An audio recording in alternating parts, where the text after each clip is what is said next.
Hello, everyone. Good afternoon, good morning, good evening, wherever you are in the world today. And thank you for joining Sika and I in this live Sunday just time. Today we decided to just. And Sika has put me on the spot, so I am being the host today. Okay. Uh, so you guys all have to be very patient with me because usually Sika does the whole thing and I just get a chill in the background and just come in. All the same, we really appreciate everyone for joining us. Please don't forget to subscribe to Sika Educate's YouTube channel. Also, don't forget to share with your friends. If you love the gist, please comment. I always get comments in my WhatsApp. Please also comment outside, how some of the things we're discussing is really helping you.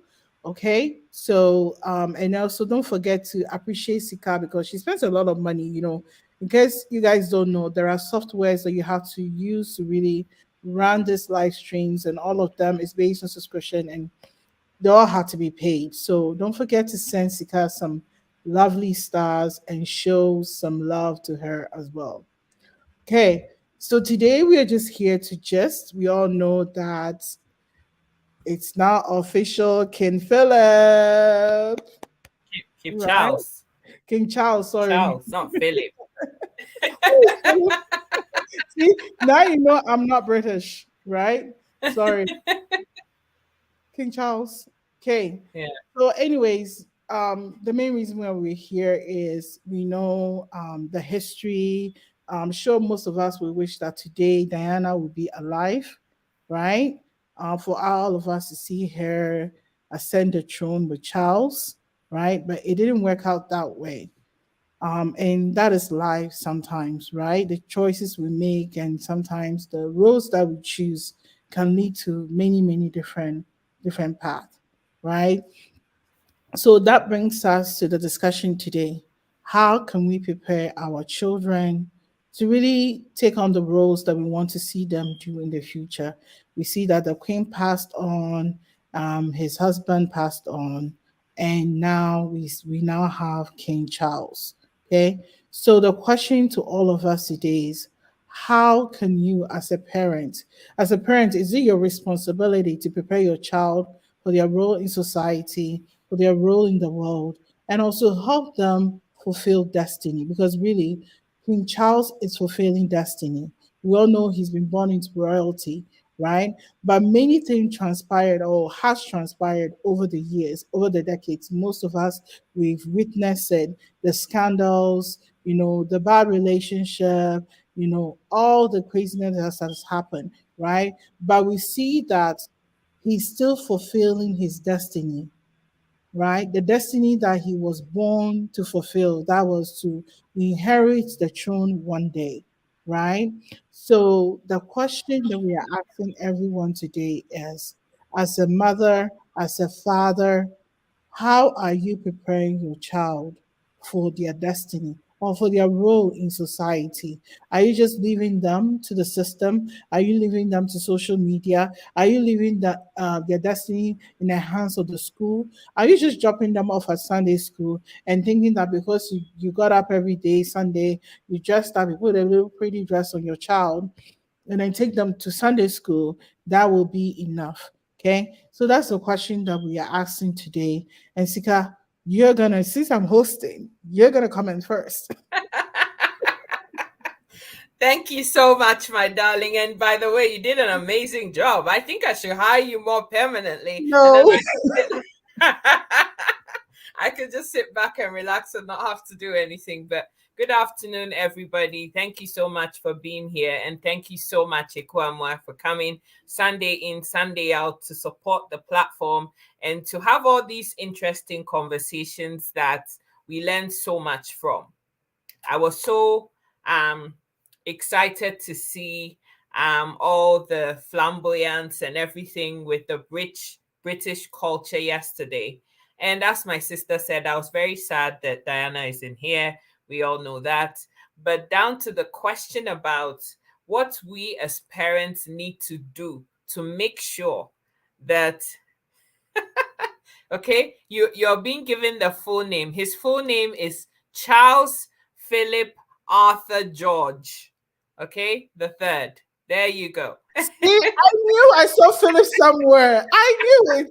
Ah, okay. See, Philip after thank his dad. you. His dad was it Thank was Philip. you. Thank you. I've So been there really you go. excited. I'm So like, Charles Philip Arthur George the Third. Okay, right now, what do we need to do to make sure that our children are able to fulfill destinies? In our culture, in our community, there seem to be a lot of absentee dads, which annoys the heck out of me, really.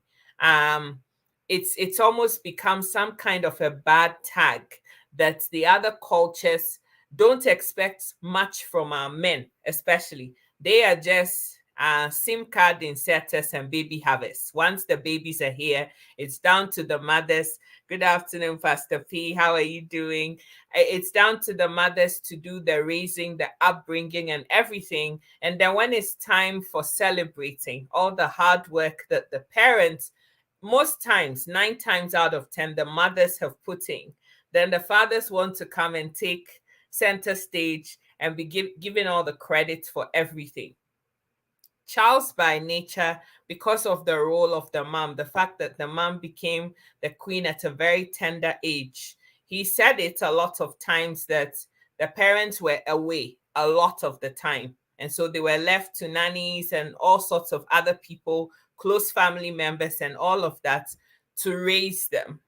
But one of the things that the queen made sure of in order to continue tradition was to make sure that regardless of the scandals and things that were going on in and around them, she always reined them in, especially Charles, knowing that he was the heir to the throne. If you see the other siblings, there's one who was sidelined yesterday. I'm not going to name names. We all know who he is. But yeah, he got to do whatever he wanted to do. That's not to say Charles doesn't have his own scandals too. But he was always reined in because there was this, destiny that he had to fulfill. The point I'm making here is that it's not enough to just be the seed giver or the seed carrier. If you want to have a family lineage that is able to survive and thrive over many generations, the way to do that is to invest in your children, whether it's academics or outside of that. When children are born, they're like a blank canvas because they need to get into different things for people to be able to tease out what this personality is going to be about. So are we going to be a community that is still living in the stone age that thinks that it has to be education, education, education? There's nothing wrong with education, but that's not the only means. There are other things. How many of us invest money, time, and effort into extra curriculum activities for our children? Because this is where they get to show, their personality and who they are.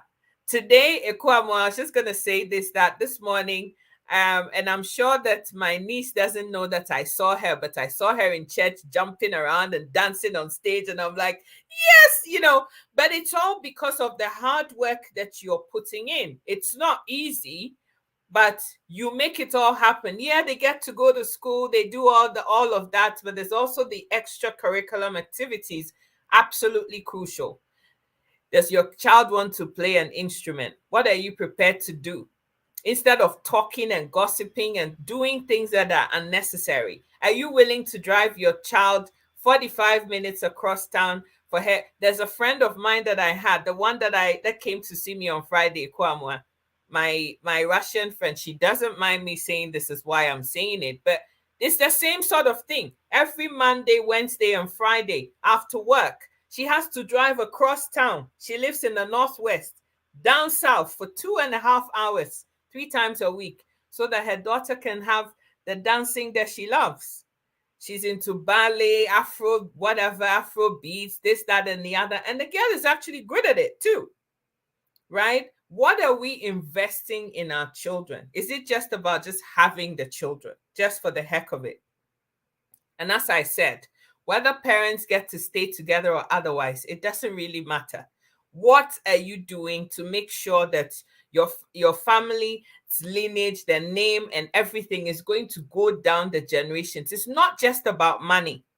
If your children don't know how to look after the wealth and everything in the family, it can all go to, down the toilet, because you never gave them the tools that they need to be able to continue their lineage. We think it's all about numbers and having children. It's not. What investment are you willing to make in your children? You know, these girls, Ekua Amoah's children, in the summer months, in the springtime, they're out there, they're trying to sell Kool-Aid and all of those things. All these little things, we laugh at them, but they're all things that kids are using to gain the skill set, entrepreneurship, how to make money, the fact that they have to work hard in order to have anything, and remove this whole thing about entitlement. And what I loved when King Charles said yesterday that he was there in service. He wasn't there to be served, but he was there to serve, following on from the footsteps of his mom, right?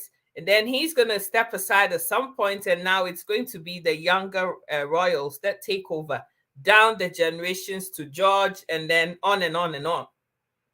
This would not happen without having a solid foundation in the background, being the queen. Before the queen, it was the queen mother, her mother, before her. If you don't have strong personalities in a family that sit and say that, look, yeah, we're in a marriage, whatever the marriage is, whatever it is, it doesn't matter, but we need to ensure that the destiny of our family continues by raising these children right.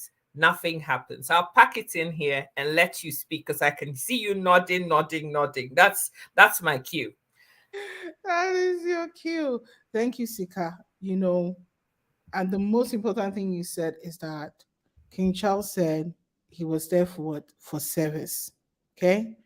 One of the things I just want to say is, as people of color, okay, both men and women of color, we need to upgrade ourselves in the way we think and the way we raise our children.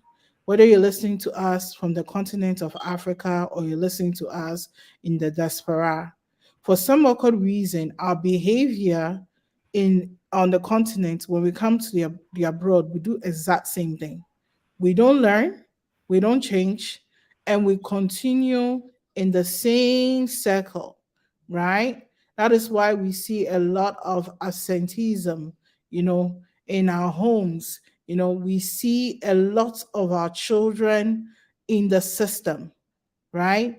They are in the system not because, yes, there are things that are affecting them as well, that's making them more prone to this being in the system. But at the same time, there are also things that we can do as individuals, as parents, as a community, to ensure that the system does not take advantage of our children, right? And the first thing that I want to talk about is that our children will only do what they see us do. That's the number one point. If you are, because some people will say, oh, I have suffered, I've traveled abroad because of the future of my children, and now they're not listening to me. They don't want to go to school, they don't want to do anything, they just want to sit around. And then this one has gotten pregnant, that one has gotten a girl pregnant, and that one has done this one has gotten arrested and been put here and there. Number one thing you have to know, your children will not do what they don't see you yourself do. What do I mean by that? If your child see, and even this one, going back, if children who are good readers, right, who tend to read a lot, is because they see their parents reading. Okay. So if you're a parent and you're always reading, their homes are surrounded with books, they're more likely to also be reading a lot, right? And that will help them intellectually. Okay. So you ask yourself as a parent, you go to school, your child's school, and they tell you that, oh, your child is behind in their reading. Well, that'll be a great time for you to ask yourself, when was the last time I grabbed a book to read? Or when was the last time I bought a book with my money to make sure there's books in the house? Okay. Or when was the last time I took my child to the library? How often do we go to the library as a family? Right? So they will only do, you cannot tell them they should go to read their books when you yourself, you've not read your book. Okay. That is the difference. Africa, you can tell kids, oh, read, and then they'll be reading.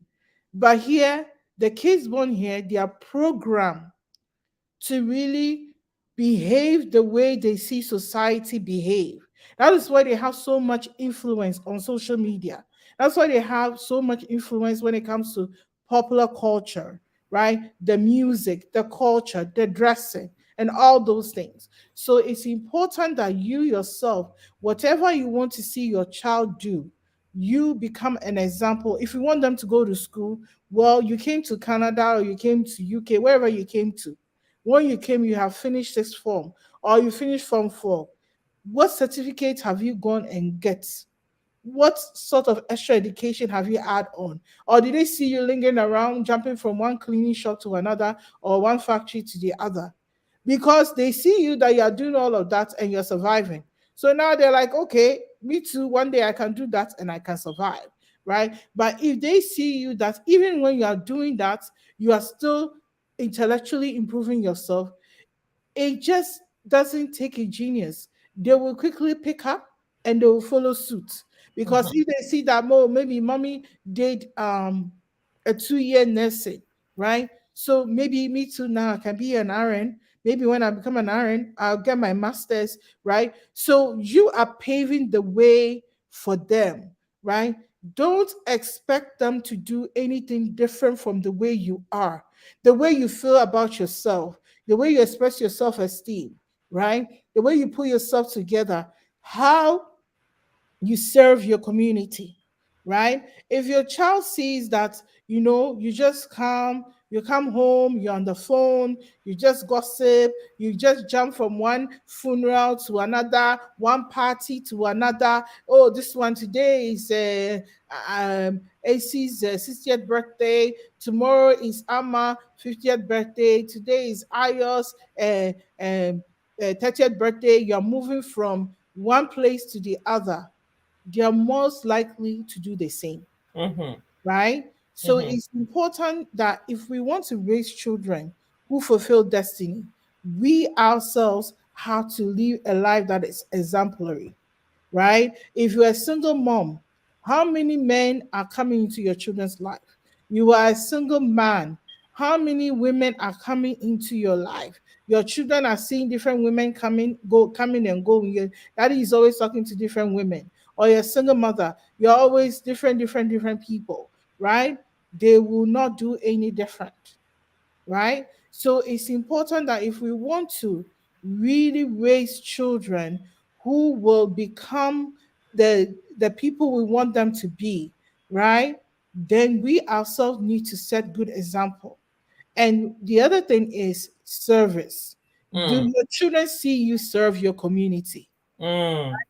Serving your community. You want your child to become a medical doctor. You're sitting there talking about your child becoming a medical doctor. Meanwhile, you've not registered your child for any program. You don't take them to soccer.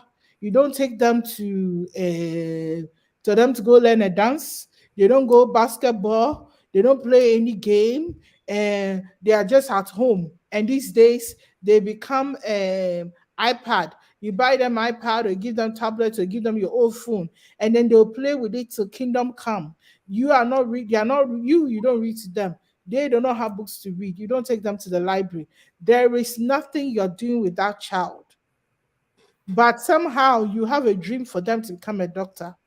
That dream for them to become a doctor starts with you as the parents. Mhm. Because the day that they want to apply for med school, they're going to ask them, how long have you volunteered in your community? Mhm. It's not going to be your child can have. I personally know someone who got a 4.0 GPA, and the person also went to one of the top schools In Canada, that school ranked, the last time I checked, their ranking was 50th in the world and still did not get accepted into med school Wow. because, yes, she didn't. Because in Canada, she didn't get accepted to med school because she did not have any volunteer experience, Hmm. no community involvement. And when you're looking at these community involvement, you're not looking at it from when you are in post secondary. They were looking at it as far back as when you were in high school.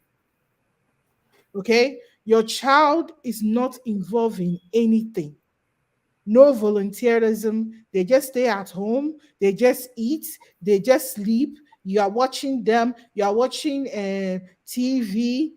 You know, you're not you're not thinking, you're not planning, you're not positioning, you're not being intentional about what the future of your child holds. All of these things. Meanwhile, there are people who are being intentional. Mm-hmm. No, Sika, do you know that some people's kids, they become police officers as 18 years old. I'm not surprised. They become firefighters at 18. If you are a firefighter, you're a police officer. If you start working, let's say at most, it does not require a university degree, it does not require a diploma. But do you know what it requires? It requires that when your child is 14 years old, or depending on where you live, that they get their driver's license. They write the learners, and then after, hopefully get their license. And then the next thing they'll do is if they are in a scout, boys or girls scout, they start training them. Then there's a special fire service scouts that they can go to and get trained, right? So by 18 or 20, they already have all their certification to become a firefighter or to become a police officer, right? When they start that job at 18, by the time they are before they get 50, most of them will end up being public servants anyways. Mm-hmm. Most public servant jobs, especially in Canada, if you do it for 25 years, you can retire. So Mm-hmm. now you can add a 25 to 18 or 25 to thing to 20 years. How how young can they retire? They can retire 43. 43, latest 45. And then guess what? When they retire at that age, they now become an expert, they become consultants. If you don't know, go and check. Last time I was listening, the British government spends over $20 billion on consultancy. Okay? Mm-hmm. All this money is going into the pockets of consultants. And most of them significantly are being lined in the pockets of engineering firms and all these big consulting firms that we know. And all of these people who are either police officers, they are firefighters, all of them are working for them as consultants. All these big engineers, unique engineering field, all of them are working for them as consultants. All of these things are things your Oyibo people, they are thinking about for their children. They're not only thinking about their children, the child that is academically inclined, the one that's not academically inclined, they start preparing them because they don't need to have a degree or a diploma to become police officer. So what can they do? They can start training them, making sure they have all these certification, right? So it's time for us to ask ourselves, how are we preparing our children? Are we Mm. learning, right? And what are some of the things we can unlearn so we can do better, right? So, service. Your children can only serve if they see you serve your community. You have your local food bank, you have your local library, your child can go and arrange books there, right? You have your local fire hall. Go register your child. Let them go and volunteer, right? Your local city, the city that you live in, they actually have a volunteer pool. Let your child volunteer there. The recreational centers in your community, they have volunteer pool. I know for a fact that in the province that we live in, at the age of 12, your child can start volunteering at the recreational centers, the YMCAs, the YWCAs. They are all there. Your child, they don't need to go every day. They can volunteer on the weekends. Instead of them waking up in the morning, they watch TV all throughout the day, or they'll be on their iPad, or they'll be playing games, right? What are they gaining from all of that, right? Do you also want them to be like King Charles, even when they go astray? Because the problem is that not that your child will not go astray, oh, your child can go astray, but because they are in a little, you've drawn a line for them. When they drift off the line, they wake up and realize, oh, I've drifted off the line, back again, right? Because no one has perfect children, but the line that you put them, the things that you teach them, the things that you expose them to, right, will is what is going to help them become who they are destined to become. Sika, I'll pause here for you to interject. Thank you so much, Honey, for what you said. I just wanted to read some of the comments that are here. Auntie Elaine says, that's so true. My son and his wife, along with myself and all of the godparents, had to travel the country and America with my granddaughter for her to play basketball. But now it's paid off because she got a full scholarship to University of Alabama. She's double majoring in criminology and psychology. When she's done, she would never have to pay loans back because she got a full scholarship. We all had to do the sacrifices, and now we are all very happy. Okay. Sika, let me actually add on to what she said. So last year, I was fortunate to be an evaluator for a scholarship program. And I was shocked how the scoring was allocated. Okay. Majority of the scores was allocated mostly to community involvement. Okay. Okay. I There are see. people that ended up getting something, even though their average was 65% because of their community involvement, right? I cannot stress this enough. You are teaching your child the skills they need to succeed. When they play basketball, you're teaching them discipline. They have to wake up early in the morning. They have to be ready to be on the court. All of those things. You're teaching them how to follow rules. You are teaching them how they can prepare themselves for any challenges they face. Please, Transferable I skills. transfer all these skills are transferable. Okay, there are so much things, for their future, for them to able to get a job. There are some companies, when they are hiring you, they will look at your child's community involvement, right? Are they involved in their community? Like, how does that make your child whole? It's part of the wholeness of your child, right? So just keeping them at home, like, who are you keeping them at home for? What are you keeping them at home for when their peers are out there, either cycling, joining a bike camp, going out, in the summer? Don't keep them at home. Sacrifice for them. You know, Look at it, because the thing is that you are saving them money. There are so many reasons why most Black communities, we don't have generational wealth. The child now gets a scholarship. I know that it costs a lot of money to travel all over the state for them to go to their games and all those things, but everybody pitch in. And that's one of the things that we all can do to help one another. Maybe you don't have kids yet, but somebody who has a kid, volunteer to get involved in helping their child, right? Like, I, for one, my daughter had volleyball, and the time of her practice was conflicting with work. One of the parents volunteered to take her. In fact, I didn't have to take her to any of her practice games, right? That parent took her, and then when they had to go for games, I took time off and then took her to her games, right? All these things are things that are happening.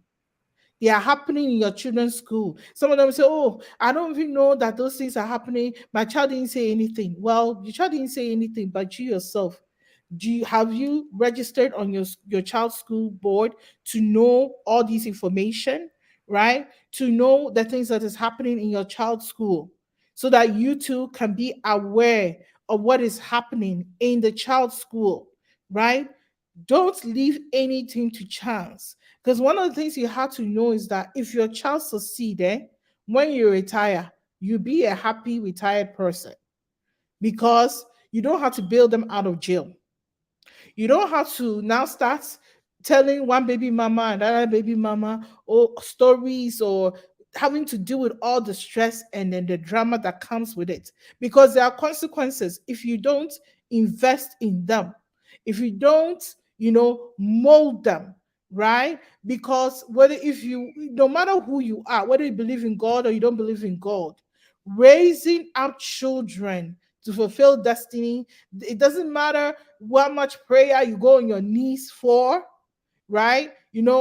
My one pastor said that when they tell you bring your child for youth program, you don't bring them. When they start having trouble with the law, you not want to come and kneel down in the sanctuary and pray for them. What happened when you had the opportunity to take them for youth program? Why didn't you do so?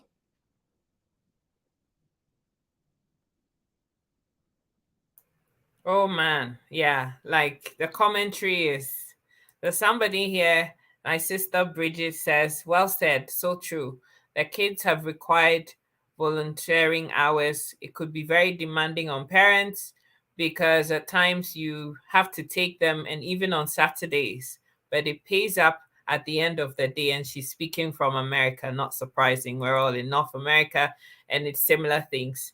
It's very sad, like the place that I was more exposed to some of these cultural and shall I say community based problems was in England, because I lived in North London for many years, and I saw firsthand children all around me. Whilst the Oyibo parents are talking about going for basketball, ballet, piano lessons, soccer games, and all of that, I just saw my friends' children just sat at home.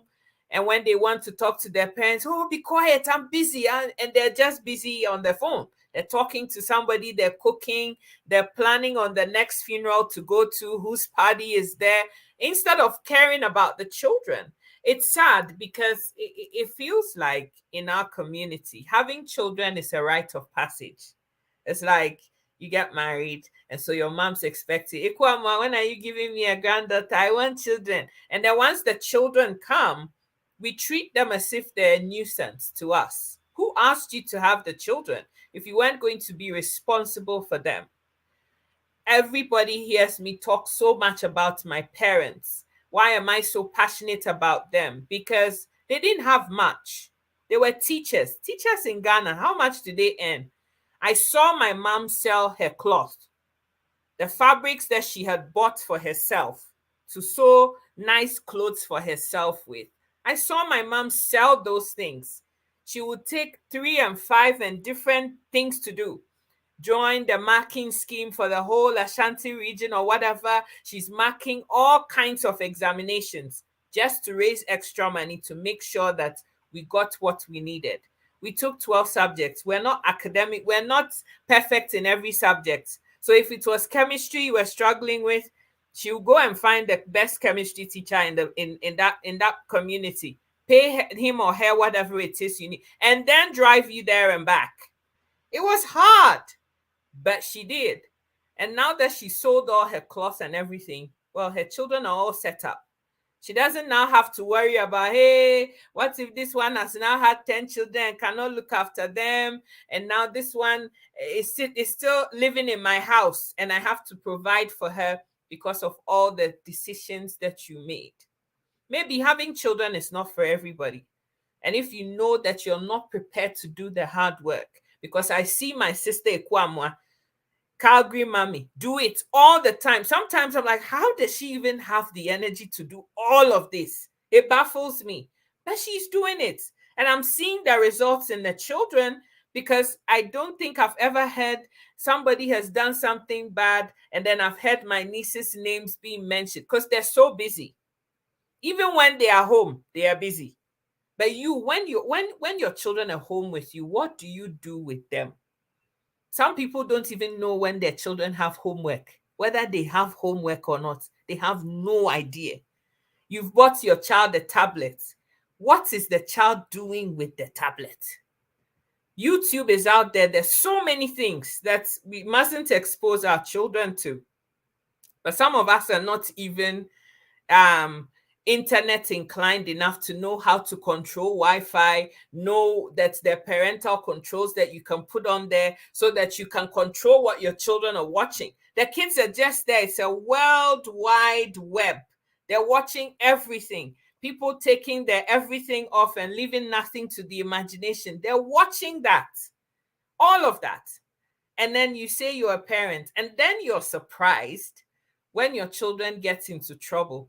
Ikuama, the number of children I saw in high-rise British buildings that were out there for low-income earners, young children sitting at the doorstep of the building, on the staircases, doing mama and papa, 14 and 13-year-old children. The next thing you see, big belly, and they're pregnant. They're having children. There's a child who started doing those things at the age of 13. By the time she was 18, Ekua Amoah, she had 5 children with 5 different baby daddies. I saw it there Yeah. right in front of my face. Mhm. She was sleeping with men at the bus stop at 10 p.m. at night. And the question I'm asking is, where are the parents? Where are the parents? Right? Yeah. Very, very good question. I want to say there's a story that I heard about one little boy, and this boy was very smart, and he was also into sports. And this boy's coach was very excited for him, okay, because he was smart, and then he learned to be, I think he was playing basketball, if not basketball or football, American football, one of the, I forgot what particular game that he was playing. Basika, do you know what? The boy's parents never one day went to go see the boy play. Never one day. They were not involved. And as the boy got to his final year, he drifted, right? Because the coach was the one that was trying his best, but the parents, by the time he come back from school, the parents had both gone to work. Nobody was home. The next you know, he joined some bad company.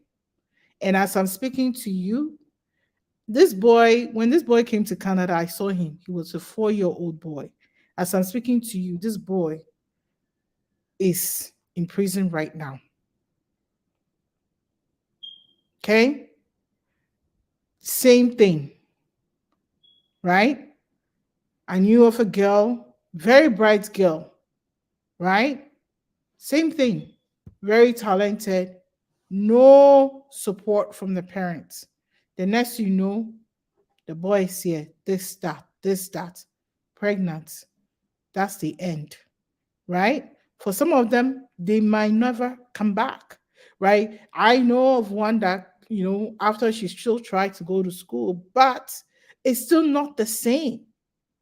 It's still not the same because your whole life had been turned upside down, right? So it's important that we all need to see what we can do. If you're a church leader, don't let it be all be about collecting offering or people coming to church or coming to Friday prayer nights and all those things.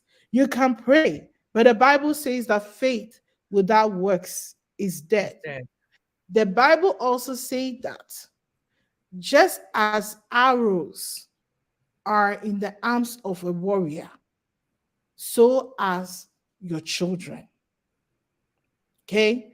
And he says that what you as a warrior, you will not be ashamed of in front of your enemies at the gate. But if you have an arrow and you don't sharpen the arrow, will the arrow be able to, would you be able to use it to defend yourself? You won't be. In the day of war, you'll not be able to defend yourself. The queen is gone, but now we see Charles defending his mother's legacy, defending his father's legacy. Is he perfect? Mm-mm. No, he's not.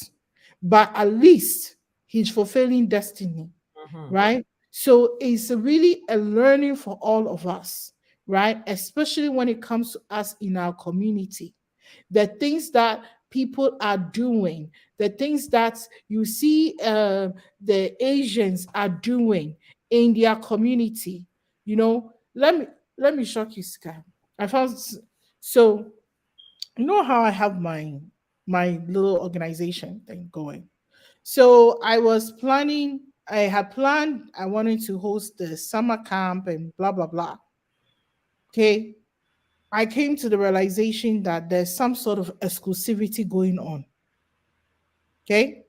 So there are so many communities around that programs are being run. And I just wanted to integrate my kids into the kids in my program into all the programs that were being run in the summer Mm-hmm. around the city so that they, depending on where they are, they can just all of them were all exclusive. Mm-hmm. That you have to be a member of the Of community this. Uh-huh. association, Uh-huh. right? Mm-hmm. Some of us, we just get up, we live anywhere. So the community association, they have organized all the kids in the community to participate in different types of summer programs. So if you're not part of that community or that community association, well, if you not live in that community, you cannot be part of that community association. And these are kids that are going to now be taught science, technology, engineering, AI, all the things that are happening. And these are children between the ages of 8 to 14 years old. Okay. They are going to be exposed to all of that this summer. And I could not believe the amount of exclusivity, both north, south, east, and west. I was just there. I was just like, I called the sea. I was just complaining. I'm like, after I was complaining, I'm like, why am I complaining? Because if you also want, you can also start your own. They don't have to allow you in their own club. You can start your own club, right? What am I saying? By us not going out there, doing service, exposing ourselves, knowing what is going on, what others are doing, and just being physiated in the many things that we are doing, we are not preparing, we're not paying attention, we are not being awareness of how our children are also being affected, right? We have so much issue. We have an opioid crisis that is happening in our community. How many of us know that the whole world we are going through an opioid crisis, especially in the Western world? And most of the victims of the opioid crisis are young children, as young as 8, 10, 11, and 12. Most of these children are all going through a we have a mental health Mm-hmm. issues Mm-hmm. going on in our community. Some of Yes. us, our children lock themselves up in the room and then we think it's normal. We are not checking up on them. We don't know what they are doing because we have 2 jobs, 3 jobs, so much things we are doing. Is it worth it? Are you selling your child on the altar of the world and hoping that somehow they're going to turn up good? Nobody can love and take care of your child as you can do yourself. So it's important that we understand. Sika, you mentioned about some of us we don't even know. If you don't know how to use the phone, you don't know how to use social media properly. Ask your child to show you. Okay? Things are so crucial right now on the social media that you know that some of the schools, like I know my kids' school, they're not offering social media classes for the parents. Uh-huh. As I'm talking to you, I went to one last month for one of my other children. Tonight at 6:30 p.m., I'm attending one for my little one, right? This is how critical and crucial it is.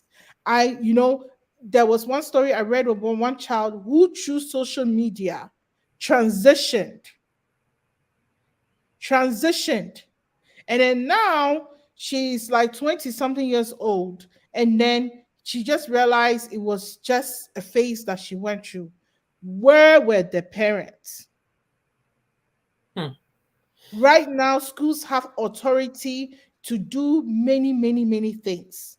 If you are not making sure you are taking care of your child, looking at them, checking their mood swings, see what they are going through, asking them what happened to school today, what is going on, you yourself follow them to the school activity, see what is going on, how they are fitting in, review their report card with them, check in with them. You need to check in with them because if you check in with them, then you will know what is going on. Hmm. You have three jobs. What do you need three jobs for? You have two jobs. What do you, as a parent, how can you have two jobs? How is that sustainable? You go at night, you come home. Did they do their homework? Did they hand in their project? What are you doing? Who are you chasing? Who are you running after? And leaving your children behind. If you leave them behind, anybody, have you seen a chicken that leaves its chicks behind before? Even an animal knows protect their child, right? So it's important that we really sit down and say, what can we do better, right? The society is going through Mm-hmm. a lot. Right? And don't think that because your child, you're from such certain background, your child is not prone. No. If you talk to the police, you'll be shocked the things that is happening in our communities and how young some of these children are, right? So it's important that we get involved in our children education, their mental health, and don't be a sensitive parent. Because there's some parents that if you see something and you tell them, then they will get upset. You know Of that. course, of course, a lot. Very defensive because You start getting they're seeing offended. it as you're trying to say they are not good parents. I don't get it. I don't understand. They get so sensitive, they get so offended. But the thing is that what they don't know is that there are people like when you go to school, maybe you did psychology. There's always one way, whether you have children, you don't have children. There's always going to be a situation where you're gonna have a case study, you're gonna have something, so that people are always exposed to information at different level. And one thing you have to know is that information is power. Mm-hmm. Information is power. If you don't have information, you can go round and round in circles, right? So, people, maybe somebody is an early childhood educator, they can really spot a problem with your child right away, right? It doesn't mean that person must have children for them to be able to sport because the person is being exposed to that is their job, right? That they see a lot of kids, they interact with a lot of children, so initially they can easily spot an issue. If the person is genuine enough to say to yourself, "Oh, do this," maybe I've seen this one, you know, take it in good faith. People don't want to destroy you or say negative things. No, don't go. That's not the time for you to go say, "Oh, God forbid." There's no God forbid, right? You want to be like, "Oh, my brother, my sister. Okay, so what kind of resource do you think that I can get? Is there help I can get, or what can I do?" Right? Take the information. Go and see a professional. If you go and see a professional say, "Oh, this is nothing for you to be worried about." At least you've done your due diligence. Hmm. It's not time for you to get offended. It's not time for you to become defensive. It's not time for you to act like a crazy person and start insulting people or try to do so many things, right? Because you have to know. There's a saying in my language that goes that I dream Mm-hmm. common sense, wisdom is not in only one person's head. Even a little child can give you wisdom. You Mm-hmm. can learn. Today, I learned from a child. It was a little child that preached to us today at church. And I wrote lots of notes. I've learned a lot from her, right? So it's important that we also take note of those things, right? And the last thing I want to say, Sika, is let's teach our children financial literacy. Mm-hmm.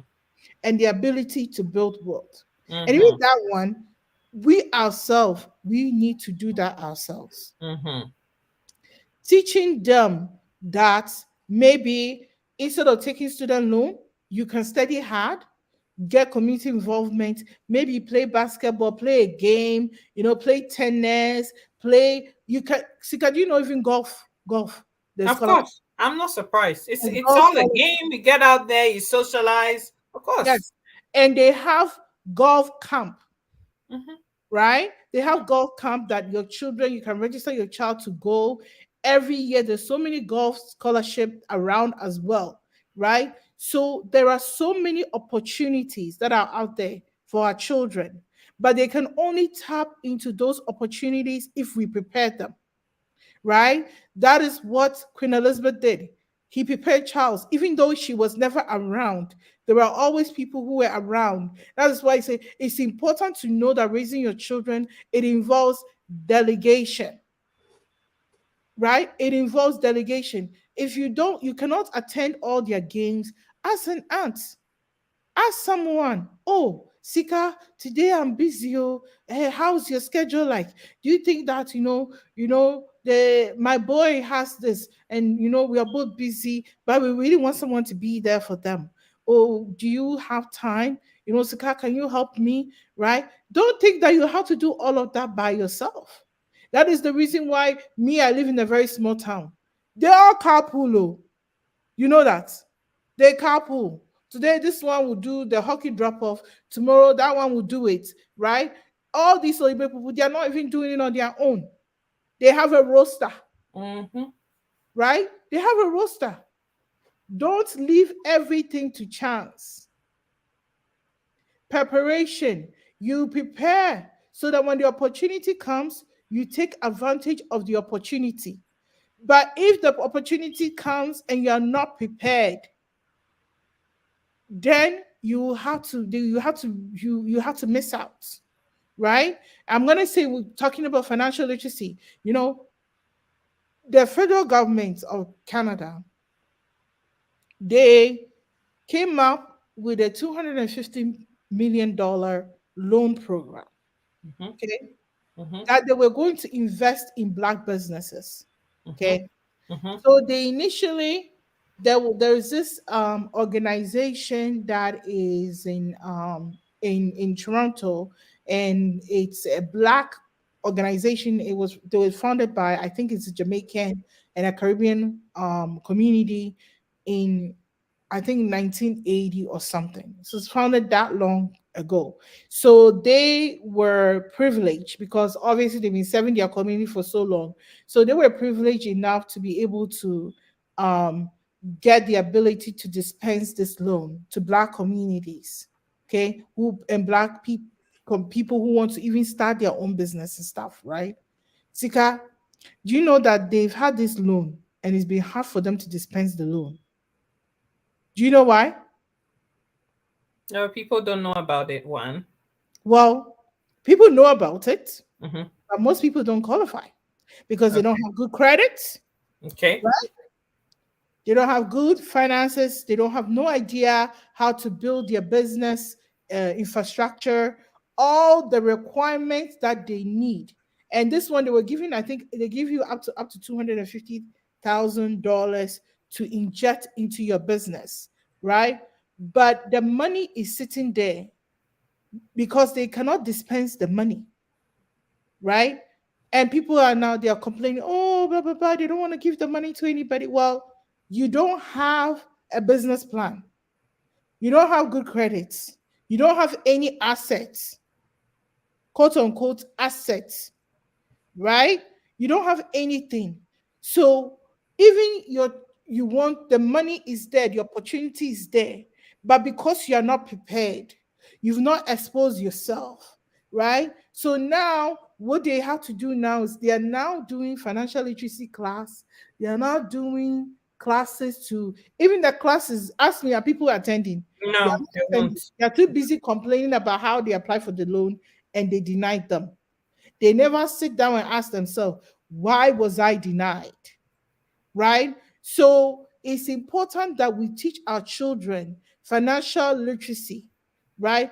What does it mean to you to have a good credit? What does it mean to save money? Because most of the time people think financial literacy means that you have to, have what $10 million in the bank. No, teaching them how to use money responsibly, right? How to invest money, right? You know, how they can become business owners no matter what age they are.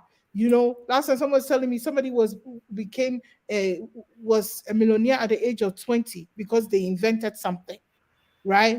20 years old, and he was a 20 years old, right? You are already an entrepreneur, but your child will not be able to do that if you don't teach them, because at school they don't teach them financial literacy.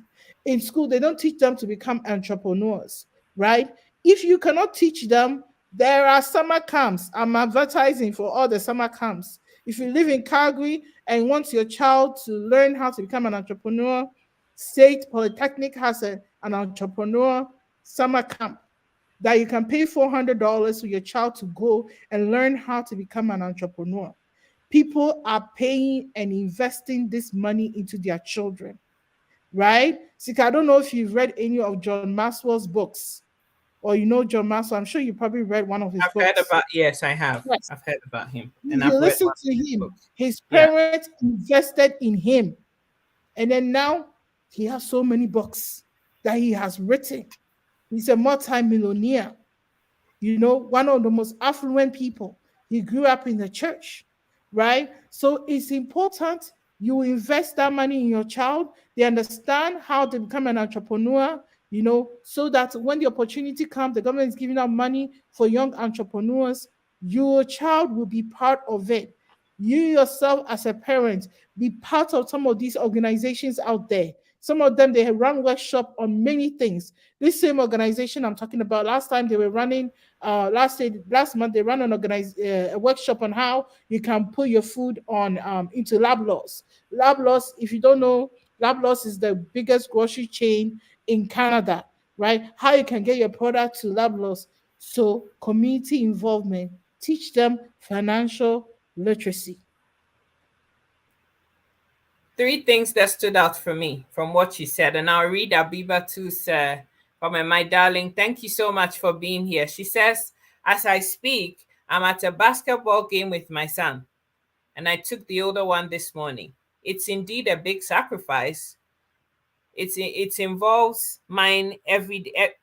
It involves me in everything because I know how much it costs me for their schooling. It costs a lot of money to put your children through school. But as you were talking, and based on all the experience I've had being raised in England to Ghana, back to England, and now as an adult, and all the things that I've seen both here and in Canada and back in England, three things stood out to me. And the first one is this, is that I think that especially those of us who leave our home countries, Nigeria, Ghana, Zimbabwe, whatever, especially West Africa, I can say that about West Africans because I am a West African too, is that we leave Ghana, Nigeria, come to the West, and we have this mindset that this Western country that we've come to, we're only here to make money for a time and we're going to go back home. We never treat America or Canada or England as, hey, this is my new home.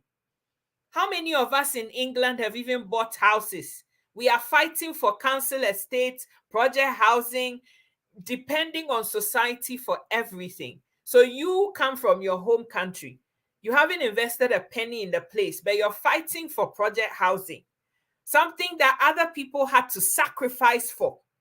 That thing really gets me. Like, let's not get started on us Africans wanting to always take advantage of the social services that are available in the countries that we go to. That thing gets my blood pressure up. I'm so passionate about it because it's so annoying that the few of us that are actually working hard, breaking our backs, working all the hours God sent, right, and paying taxes, are the ones that are paying off for everybody else to sit at home, do nothing, have children, And then you expect to still get the creme de la creme when you haven't contributed a dime to the success of the society. It doesn't make any sense at all.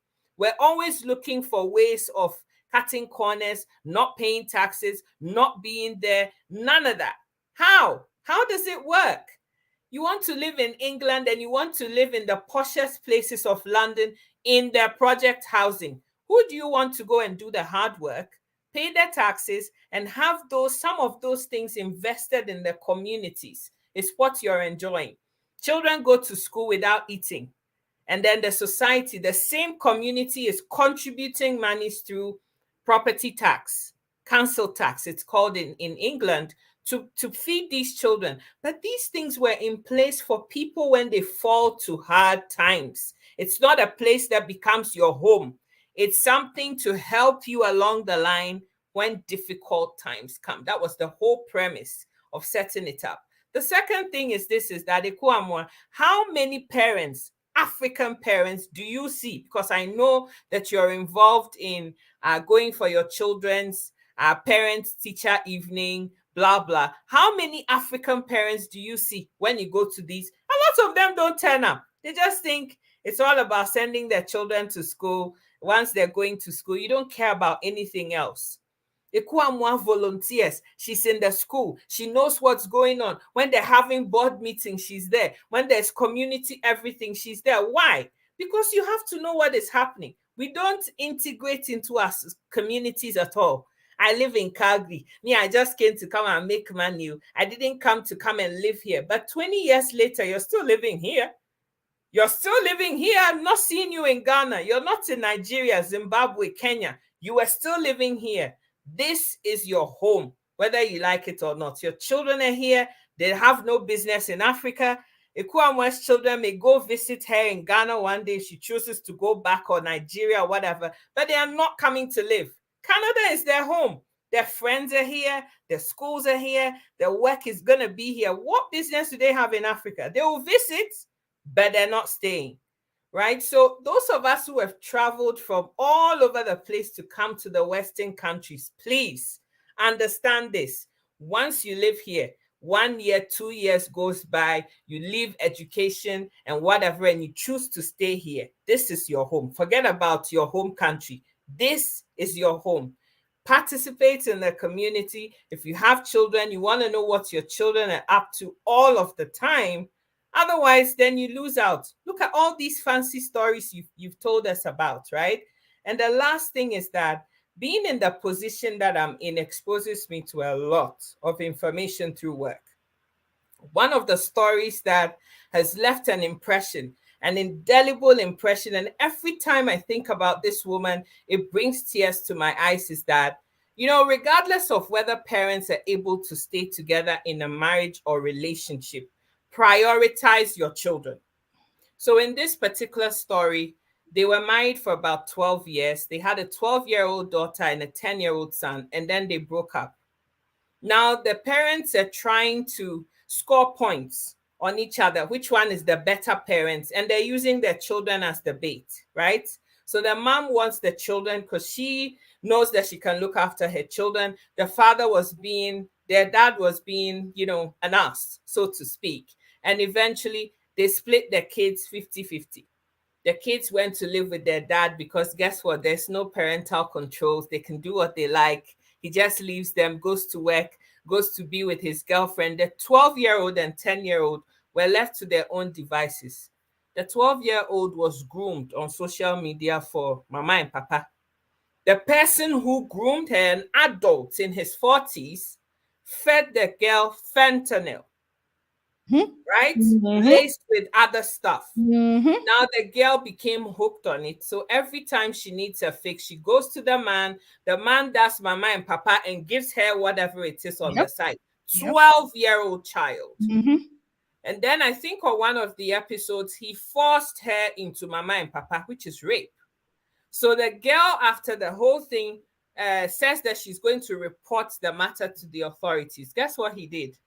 He laced the next lot of fentanyl with something, a cocktail that was lethal. Okay. and then managed to convince the girl that he was sorry and whatever. And the child fell for it. She's 12. And she went out there, got the thing from him, took it, and she's 6 foot under. Mm. She died. She was in hospital for 3 months, completely in a coma, but they couldn't revive her. She passed on. Now he's trying to do the same thing to the 10-year-old, and their mom she tried everything, but she died. And these are some of the stories. They're happening in our community every day. We Every just don't day. talk about them. And you know what, Tusika, this is not something that is exclusive to the West. These are some of the things that these are happening also in our neighborhoods, in our African community, right? So when we are here and we are talking, these are learning moments. These are teachable moments, right? When you come abroad, it's not the time it's not about the many mansions that you're going to build back home so everybody will know that you have arrived, right? So as long as you are making this journey across with your children, you have Mm-hmm. to make sure you have to understand that your life commitment is also to them, right? You have to make sure that whatever you're planning, they are also included in your plan, right? So that you will not leave to regret, right? Because, like for me, I came here when I was 15 years old, and I've been in Canada 25 years. So when I came, I saw kids that were born here fresh. I saw kids that were 2 years old, 3 years old, 4 years old, 5 year old, right? And I see them now as well, right? So I know kids who are addicted. They are addicted to drugs, right? That their parents cannot control them, right? So, drug addiction, mental illness, all those things, they've made stuff legal. So, you have to have that conversation with them. What are the consequences if someone gives it to you? What are you supposed to do? All of those things. Have the conversation with them. Alcohol, have the conversation with them.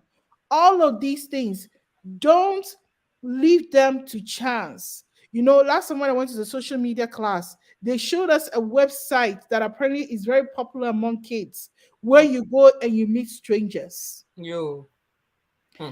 And the person who was teaching us the class also showed us. So 'cause what she did was she went to another website and then she recorded the whole process where she ended up speaking to one strange child from India who is hanging out on that website just to communicate and meet strangers, right? So there was also something that they can download an app, but the app looks like a calculator, right? So if you see it on their phone, it's like a calculator. But once they enter in a password in there, it takes them to a whole different dimension, a whole different world. So it looks like the calculator on your phone. That's what the app looks like. So if you're not paying attention to know that there's two calculators on their phone, they actually have one that's a secret chat system where they can chat with strangers. Okay, all of these things are happening. People's children, last summer, three girls were lowered downtown Toronto by someone they met online and they went to go jump a homeless man. All those children were all under the age of 16. They jumped that homeless man, and that homeless man ended up 6 feet under. These were black kids that did this, black young girls. Okay. They met this person online, told them they should meet them downtown. The next they know, these children have committed a criminal act they had no knowledge when they left their house they were going to do. Parents, be aware of the things that are going on in your environment. Don't leave everything to chance. Don't think that, oh, getting up, oh, I'm tired. If your job is making you tired, maybe it's time for you to go back to school. Hmm. Put in the sacrifice, put all those your projects on hold. Go to school, find a job that you can go Monday to Friday. Find a job that has benefits, gives you vacation time, so you can take vacation time to attend your children's event so that you will still get paid. Sacrifice 2 years, sacrifice 3 years, right?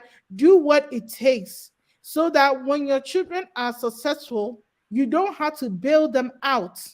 Because guess what? This society will encourage them to become whatever they want to be. But when Mm. they get in trouble, they You're are on going your to own. call you. They will tell you, oh, when they're 18, they're adults. When they're 24 and they get in trouble, they will call you, Sika, and the release date of your child is blah, blah, blah. Oh, yeah, come. Um, what address are we going to release them? Because when they have to release them, they have to give them a permanent address so that they can be reporting to their parole officer. They are going to call you. Okay? Mm-hmm. So don't leave anything to chance. Let us I know that we are talking about a lot of things, but these are things that are happening in our community. Last time I heard a story of this, I said, God, this boy, very cute. The boy. I remember when he was young, he was in the same daycare with my younger sister. Very, very, very, very handsome boy. Beautiful smile. And I still remember his smile to today. I was talking and was asking about his whereabouts, and I was studying that he's in the system. That whole day, it did not sit well with me. I said, ah. And we all have to remember, don't say, oh, my child is good. So that, no, Mm. you're bringing up your girl child or your boy child. Mm. And if they're not marrying an affluent Oyibo person, they're going to marry that so-called person that is in the community that you thought that, you know.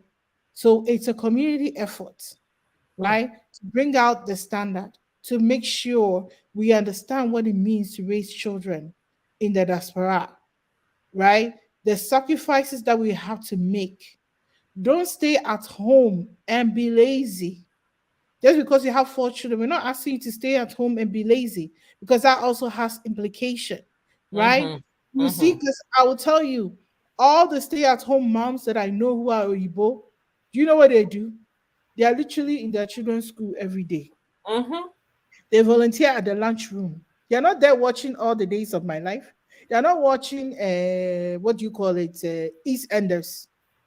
They are in their children's school volunteering. They are the part, they are photocopying, they are writing emails, they are writing emails to fundraise for their schools, so their schools will have things that are happening. So if you choose to stay home with your children, it's not for you to stay at home and be watching All My Children or EastEnders. That is an opportunity for you as a woman to also get involved in their child's education in Mm. the community. When you Mm. drop them off at the bus stop, you also hop on the bus, you Mm. know, go to the women's shelter, go and volunteer. By the time you no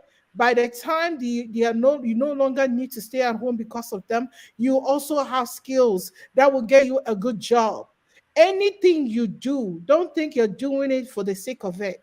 Every sacrifice you make, you're going to get a reward for it. Whether it's sacrifices in your serving your community, whether it's sacrifices in serving your children, you are always going to reap the benefit of it, because the skills and you are learning, you're exposing yourself and your awareness. Last time somebody shared with me, and I'm going to end with this story.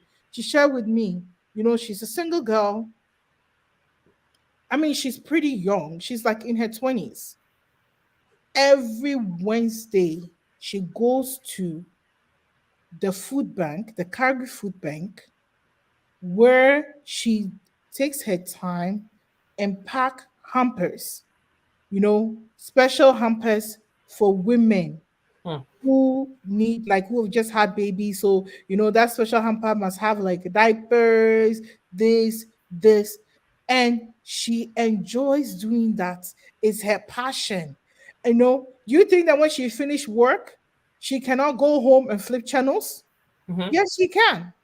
But she does that every Wednesday, you know, and because of that, she comes to work early on Wednesdays, and then she takes half an hour break. She takes half an hour break so that she'll be there just in time to start and have the hampers ready before the women comes and pick it up. Mm-hmm. When she shared that with me, I was like, God, why won't God bless such a person? She doesn't have the money to buy the hampers to give to the, but she has the time. She has the time. Remember, your children are looking at what you are doing, and that is what they're going to follow suit. Ekua Amoah, please wrap this up for us because it's too good and I just don't want it to go on for any much longer so people can actually watch this and get the wisdom because there's just too many children that are going down the drain and it's so hurtful. If you care about the next generation, when we are not here, who is going to take over from us and what kind of world are we leaving behind? It's very sad. It really is. So, really, I guess the 3 points that we shared here, I just want to end with that is number one, your children are only going to do what they see you do. Okay. So if you want them to succeed, make sure you yourself you're setting good examples, Mm-hmm, okay, for them. mm-hmm, Okay. So if you mm-hmm. want them to be read, you also have to develop a reading habit.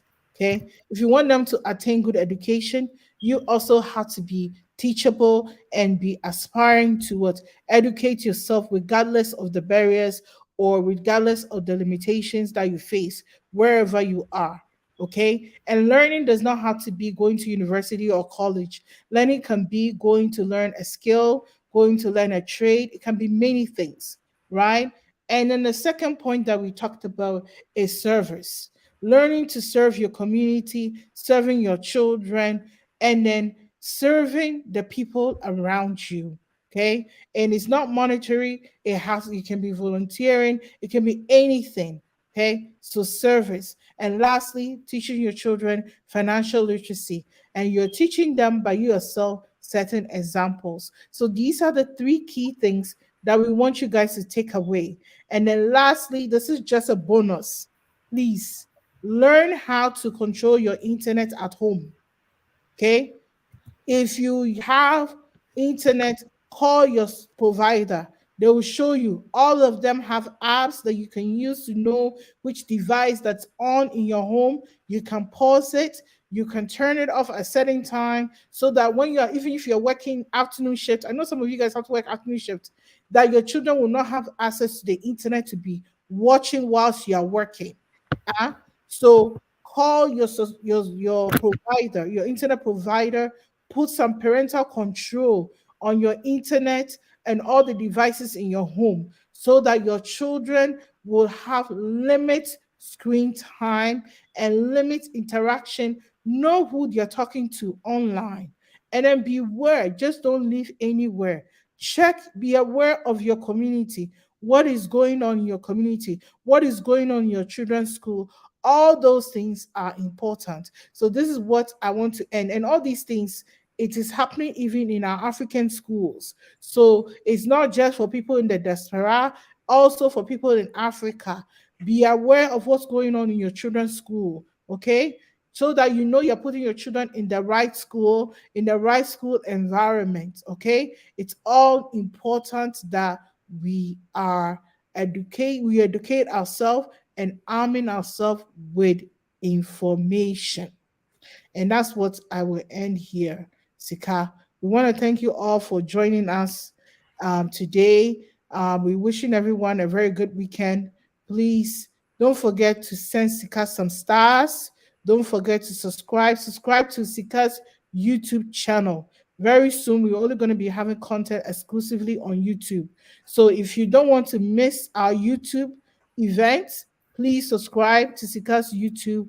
Share, please share this information. It can save somebody's life, it can turn someone's destiny around. Don't keep it to yourself, okay? Share and also subscribe. And then don't forget to, if you're sending money to your loved ones in Ghana or please use Sika's tap tap send. Okay, use tap tap send, use Sika's code so you can save money and then also help Sika to promote this page. Thank you all, and thank you for joining us, and have an awesome, awesome afternoon and awesome evening wherever you are. Thank you. You are hired.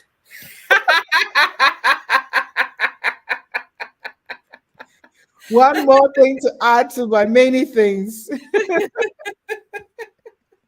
Thank you so much, Ekua. You guys help me say a big thank you to my sister Ekua. Week in, week out. She's a mom, she's a wife, she's everything. Like, she wears all the hats you can think about, but she still makes time because she loves all of us here on Sika Educates every Sunday to be here to gist with us all. Help me say thank you so much. I also want to say thank you to all of you that are here, those I know, those I don't. Sister Abiba too, Pastor Patience, Sister Tina, my sister Ekua Amoah herself, Auntie Elaine, Alicia, all of you, and those of you that are hiding that we don't even know that you're here. We love you all so, so much. Thank you, my sister Ekua Amoah, for coming. I can't wait for us to have our session again next weekend. And God richly bless everybody. Have a fabulous week ahead. Take care. Mwah. Bye bye.